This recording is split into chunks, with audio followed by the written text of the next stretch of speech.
कहानी की शुरुआत में हम देखते हैं कि धरती के चारों ओर तबाही मची हुई थी। वो इमारतें जो एक जमाने में आसमान चूमती थी, वे आज एक एक करके धराशायी हो रही थी। अब इस शहर में मलबे के अलावा और कुछ नहीं बचा था और इसका कारण थे पौधे। लेकिन ये पौधे कोई आम पौधे नहीं थे, बल्कि ये 40-50 फुट के लंबे चौड़े पौधे इंसानों के लिए बहुत बड़ा खतरा बन गए थे, क्योंकि ये बहुत ज्यादा तेजी से बढ़ते थे। इस वक्त इन पौधों ने धरती का 80% हिस्सा अपने कब्जे में कर लिया था और इसकी वजह से आम इंसान और जानवर बिल्कुल खत्म होने की कगार पर थे। लगभग 2 साल बाद हम युवान नाम की एक नन्ही बच्ची को देखते हैं, जो एक जंगल में अपने छोटे से कुत्ते के साथ खेल रही थी। अचानक उसके पिता ने उसे गोद में उठाया और घर की ओर भागने लगे। असल में जल्द ही सूरज डूबने वाला था और रात के समय बाहर होना खतरे से खाली नहीं था। पर जब युवान का कुत्ता जंगल की ओर भागने लगा तो वह अपने पिता से हाथ छुड़वाकर कुत्ते के पीछे भागी। यंग के पास उसके पीछे जाने के अलावा और कोई दूसरा रास्ता नहीं था। इधर युवान का कुत्ता न जाने किस रास्ते चला गया था और उसका पीछा करते हुए युवान जंगल की गहराइयों में जा पहुंची। उसके सामने एक बहुत बड़ा पौधा जो चारों ओर से बेल के जाल से घिरा हुआ था और धड़कते दिल की तरह हिल रहा था। उसके चारों ओर कई इंसानों की लाशें लटक रही थी और उनकी देखरेख के लिए सांप जैसे कई खूंखार पौधे थे। जैसे ही पौधे को युवान की खुशबू आई तो उसने युवान पर हमला करने के लिए अपना मुंह खोला। खुशकिस्मती से ऐन वक्त पर यंग ने वहां आकर युवान की जान बचाई। वो युवान को अपनी बाहों में उठाकर भाग निकला और सीधे अपने घर जाकर ही रुका। उसने फटाफट सारे दरवाजे बंद किए और घर में यूवी लाइट्स जलाई, क्योंकि इन लाइट से पौधे दूर रहते हैं। आखिरकार उसने चैन की सांस ली। अब युवान को काफी पछतावा हो रहा था, क्योंकि उसकी वजह से उसके पिता भी इतनी बड़ी मुसीबत में फंस गए थे। पर यंग ने उसे माफ कर दिया और फिर उसकी घड़ी में एक ट्रैकर लगा दिया ताकि उसे युवान की लोकेशन हमेशा पता हो। फिर उसने युवान को सुला दिया और बाद में खुद भी सो गया। जब यंग अपनी मर चुकी पत्नी और युवान के साथ कहीं गाड़ी में जा रहा था, उसकी पत्नी एक साइंटिस्ट थी जो एक खास प्रोजेक्ट पर काम कर रही थी, जिसमें वह नई किस्म की एक ताकतवर पेड़ पौधे बनाने की कोशिश कर रही थी। ऐसा इसलिए था क्योंकि धरती पर पेड़ पौधे बहुत तेजी से कम होने लगे थे और धरती का एक बहुत बड़ा हिस्सा बंजर होने लगा था। तभी अचानक उसके लैपटॉप पर एक इमरजेंसी वीडियो कॉल आई, जिसमें उसका एक साथी इस नए पौधे के बारे में सावधान कर रहा था। उसी पल उनके आसपास के लोग जोर जोर से चिल्लाकर अपनी गाड़ियों से भागने लगे। तो यंग भी अपनी गाड़ी से बाहर निकला, पर तब तक बहुत देर हो चुकी थी, क्योंकि इन खूंखार पौधों ने इंसानों पर जबरदस्त हमला कर दिया था। अचानक युवान की चीख की शोर से यंग की नींद खुली और वो तुरंत उसके कमरे की ओर भागा। उसका कमरा यूवी लाइट से रोशन था, लेकिन फिर भी राक्षसी पौधे ने उसके बिस्तर को उठाया और जमीन तोड़कर उसे जमीन के अंदर ले गया। तभी यंग को याद आया कि उसने युवान की घड़ी में ट्रैकर लगाया था और वो तुरंत ही अपना बैग पैक करके युवान की खोज में निकल पड़ा। वो ट्रैकर के पीछे एक पुरानी बिल्डिंग में आ पहुंचा, जहां युवान एक कमरे में बैठी थी। उसके चारों ओर पौधों ने घेरा हुआ था और वो अपना यूवी टॉर्च की मदद से जैसे तैसे अपने बचाव कर रही थी, मगर अब किसी भी समय उसकी बैटरी खत्म हो सकती थी। तब यंग ने अपनी टॉर्च युवान की तरफ फेंकी, जिसके बाद सारे पौधे यंग पर हमला करने के लिए आगे बढ़े। आखिरकार उसने दिमाग लगाकर एक खिड़की तोड़ डाली, जिससे कमरे में धूप आ गई और युवान थक कर तब तक बेहोश हो गई। धूप आते ही ये सभी पौधे पीछे हट गए, क्योंकि असल में ये पौधे धूप से डरते थे। अब यंग एक बार फिर से कुछ साल पहले का सपना देख रहा था और इधर वह पौधे धीरे धीरे उसके शरीर को जकड़ रहे थे। युवान ने उसे खींचकर बचाने की कोशिश की, मगर उसमें इतनी ताकत नहीं थी। वो हताश महसूस कर रही थी, लेकिन तभी अचानक एक तेजधार ब्लेड ने पौधों को काट के यंग को आजाद करवाया। असल में फौजियों की एक छोटी सी टीम वहां घुस आई थी और वो इन खतरनाक पौधों को डटकर सामना करने लगे, मगर उनकी गोलियां और आग उगलती बंदूकें ज्यादा देर तक उन्हें रोक नहीं सकती थी। इधर एक फौजी यूवी डिवाइस को चलाने की कोशिश कर रहा था, मगर बदकिस्मती से वह चालू ही नहीं हो रहा था।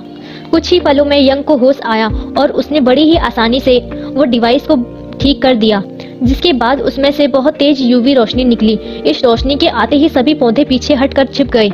आखिरकार फौजियों ने यंग और युवान को बताया कि इन पौधों ने जमीन के नीचे अपना जाल बना लिया है, जो बहुत दूर तक फैला हुआ है और उसी के चलते चलते मात्र 2 ही दिनों में धरती पर तबाही मचने वाली है। यह जॉइंट फोर्सेस के फौजी थे, जिनका मकसद था एक ऐसे डिवाइस को ढूंढना जिनकी मदद से सभी पौधे और और पेड़ों को नष्ट किया जा सके, तभी इंसानी जीवन को बचाया जा सकता है। इस वक्त वह जिस बिल्डिंग में थे, वह पौधे के आतंक से पहले एक रिसर्च सेंटर हुआ करती थी। अब फौजियों ने जल्द ही वहां से वो रिजेंट डिवाइस ढूंढ निकाला जिसकी मदद से पौधों को नष्ट किया जा सकता है। फिर उन्होंने अपने हेडक्वार्टर्स में जाकर इसकी खबर दी। अब उन्हें इस रिजेंट को एक लॉन्च स्टेशन पर ले जाकर जमीन के नीचे मौजूद जड़ों पर इस्तेमाल करना होगा। इस वक्त पूरी दुनिया में इस तरह के 140 डिवाइसेस थे और पौधों का खात्मा करने के लिए उन्हें सभी डिवाइसेस को एक साथ एक्टिवेट करना होगा। यंग को इस प्लान में थोड़ी गड़बड़ महसूस हो रही थी, पर तभी अचानक जमीन के नीचे से एक पौधा निकला और उसने एक ही झटके में यूवी डिवाइस को तोड़ डाला। उसी पल चारों ओर अंधेरा छा गया और उन सब ने जैसे तैसे दीवारों में छेद किया ताकि थोड़ी धूप आए। इसी भागदौड़ में यंग ने देखा कि वो और उसकी बेटी बाकी फौजियों से अलग हो गए थे। वही फौजियों का कैप्टन भी बुरी तरह जख्मी हो गया था।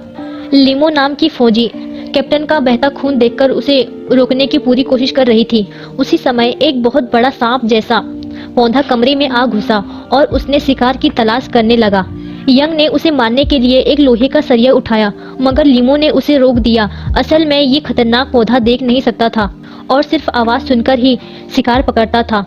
अब उन्होंने रिजेंट उठाया और चुपचाप वहां से निकलने लगे, मगर युवान अचानक गलती से एक शेल्फ से टकराई। उसकी आवाज सुनते ही पौधा उस पर हमला करने के लिए झपटा तो लिमो और यंग उसकी मदद के लिए आए, मगर यह पौधा बेहद ताकतवर था। इसके सामने टिकना आसान नहीं था। उसी समय कैप्टन ने बीच में आकर अपनी बंदूक से पौधे पर गोलियां चलाई, पर उससे भी कोई फर्क नहीं पड़ा, बल्कि अब पौधे ने सबको छोड़कर कैप्टन को ही जकड़ लिया। लिमो उसकी मदद के लिए आगे आई, पर तब तक काफी देर हो चुकी थी क्योंकि कैप्टन ने पहले ही अपने ग्रेनेड की पिन निकाल दी। अचानक जबरदस्त धमाका हुआ जिससे कैप्टन ने अपनी जान की बाजी लगाकर उस वहशी पौधे को खत्म कर दिया। इस धमाके से लिमो, यंग और युवान उड़कर सड़क पर आ गिरे, जहां उन्हें बाकी फौजी भी मिल गए। खुशकिस्मती की बात यह थी कि रिजेंट भी उनके साथ बाहर आ गिरा था, मगर कैप्टन की मौत की खबर सुनकर सब काफी मायूस हो गए। उनका इंजीनियर भी इस हमले में मारा गया, इसलिए उन्होंने यंग को अपने साथ चलने को कहा क्योंकि उन्होंने यूवी डिवाइस बड़ी जल्दी ठीक कर दिया था। मगर अब यंग ने उनके साथ चलने से इनकार कर दिया था क्योंकि अब तो वो और उनकी बेटी सुरक्षित थे और उनके लिए उनकी बेटी की सेफ्टी से ऊपर और कुछ नहीं था, क्योंकि इस दुनिया में उसकी बेटी के अलावा उसका और कोई नहीं था। मगर युवान अपने पिता की इस बात से खुश नहीं थी। वो तो खुद चाहती थी कि उसके पिता दुनिया की रक्षा करें, क्योंकि अगर उसकी माँ जिंदा होती तो वो भी यही कहती और यही करती। उसकी इन बातों से यंग का जमीर जाग उठा और वो फौजियों के साथ इस मिशन में शामिल हो गया। जब वो सब शहर से गुजर रहे थे तो उन्हें दूसरी टीम का सिग्नल मिला जिसमें सिर्फ उन्हें 2 ही शब्द सुनाई दिए, ग्रीन टाइड। उसी वक्त अचानक जमीन फटने लगी और बड़ी बड़ी बिल्डिंग टूटकर नीचे गिरने लगी। अचानक उसका ग्रुप उल्टी दिशा में भागा, मगर ग्रीन टाइड ने अपना असली रूप में आकर हमला कर दिया। ग्रीन टाइड बहुत सारे पौधों से मिलकर बनी एक ऐसी ताकतवर लहर जैसी थी। वो इन बड़ी बड़ी बिल्डिंगों जैसी ऊंची थी। यह टाइड्स जमीन से निकलकर सब कुछ तहस नहस कर देती थी और जो भी इनके रास्ते में आता वह बच नहीं पाता। असल में यह सब तो शुरुआत थी, क्योंकि अगले 56 घंटों के बाद इनके आतंक से पूरी दुनिया तबाह होने वाली थी। इधर का ग्रुप अपनी जान बचाकर भाग रहा था, मगर आगे चलकर रास्ता बंद था और पीछे से टाइड बहुत तेजी से उनकी ओर बढ़ रही थी। तभी वह बड़े बड़े खड्डे फांद कर आखिर में एक बस के अंदर आकर घुस गई। जैसे ही टाइड ने उन पर हमला किया तो वो बस उड़कर दूर मौजूद एक बिल्डिंग से जा टकराई। जैसे तैसे उनकी जान तो बच गई, मगर जो आम लोग बाहर थे, टाइड ने उन सब को खत्म कर दिया। अब पौधे शांत हो गए थे, मगर बचे हुए लोगों को महसूस हुआ कि जो तबाही 56 घंटों बाद होने वाली थी वो अब टाइम से पहले ही हो जाएगी। उन्होंने ये खबर हेडक्वार्टर में पहुंचाने की सोची, पर वहां पर सिग्नल ही नहीं था। तभी यंग की नजर सामने वाली बिल्डिंग पर मौजूद एक सिग्नल टावर पर पड़ी और उन दोनों बिल्डिंग के बीच में एक पुल था। वह पुल काफी कमजोर हालत में था, मगर उनके पास इसे पार करने के अलावा और कोई रास्ता नहीं था। अब वह सब बहुत ध्यान से फूंक फूंक कर आगे बढ़ रहे थे कि अचानक उनके सामने वाली बिल्डिंग एक ही पल में ढेर हो गई। उनकी जान तो बच गई, मगर बिल्डिंग के अचानक गिरने से चारों तरफ मिट्टी उड़ने लगी, जिससे युवान का पैर फिसल गया। उसी पल टीम का नया कैप्टन रस्सी के साथ उसके पीछे कूदा। वहीं यंग रस्सी पकड़कर उन्हें ऊपर खींचने की कोशिश कर रहा था, पर यह रस्सी बहुत नाजुक थी और इन दोनों का भार नहीं झेल सकती थी। तब कैप्टन ने युवान की जान बचाने के लिए अपनी जान की कुर्बानी दे दी। अब उसके मरने के बाद लीमो इस मिशन की कैप्टन थी। यंग ने युवान को जैसे तैसे ऊपर खींचा, पर अब पुल लगभग टूटने के कगार पर था। सभी फौजी तुरंत भागकर बिल्डिंग में घुस गए और ऐन वक्त पर यंग भी और युवान के साथ अंदर आ गया। इसके बाद यंग ने वहां का सिग्नल टावर ठीक किया। फिर लीमो ने अपने कमांडर से बात की और जल्द ही वह पूरी दुनिया में मौजूद 140 ग्रुप से जुड़ गए। उसी पल इस नेटवर्क के सभी फौजियों को चौंका देने वाली खबर मिली। जो शक्तिशाली ग्रीन टाइड 56 घंटे बाद पूरी दुनिया को तबाह करने वाली थी, वह हमला अब सिर्फ 4 घंटों में होने वाला था। इसी के साथ उन्हें पता चला कि उन्हें जमीन के अंदर मौजूद जिन पौधों की जड़ों पर हमला करना है, वो एक खास मेम्ब्रेन के साथ सुरक्षित थी। यानी पहले जो उन्होंने 140 इलाकों में रीजेंट लॉन्च करने का प्लान बनाया, उनका कोई फायदा नहीं होगा। अब उन्हें मेम्ब्रेन की किसी एक खास पॉइंट पर वार करना होगा ताकि जड़ों का सारा जाल खत्म हो जाए। मगर सबसे पहले दिक्कत तो यह थी कि उन्हें ऐसा कमजोर पॉइंट पता ही नहीं था। अब तक इस मिशन में उनके सैकड़ों सिपाही अपनी जान गंवा चुके थे और इस मोड़ पर इस मिशन को खत्म करना सही नहीं होगा।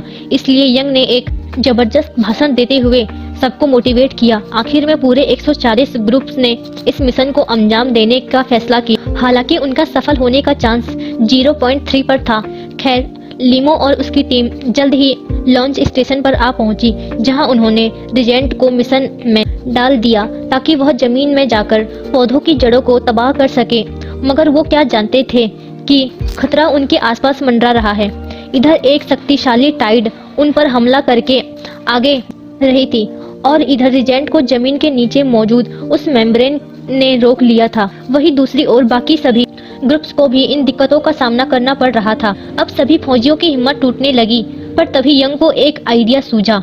उसने कहा कि लॉन्च स्टेशन की बिजली वहां मौजूद वोल्केनो की जियोथर्मल एनर्जी से बनती है।